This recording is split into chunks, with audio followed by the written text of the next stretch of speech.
Dạ con.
Ba chú này đi về núi nè,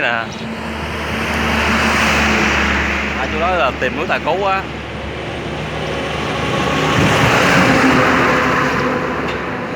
Tất 2 bài hơn. Tất ra 2 bài đúng rồi. Chập tôi tới giờ là tới đâu.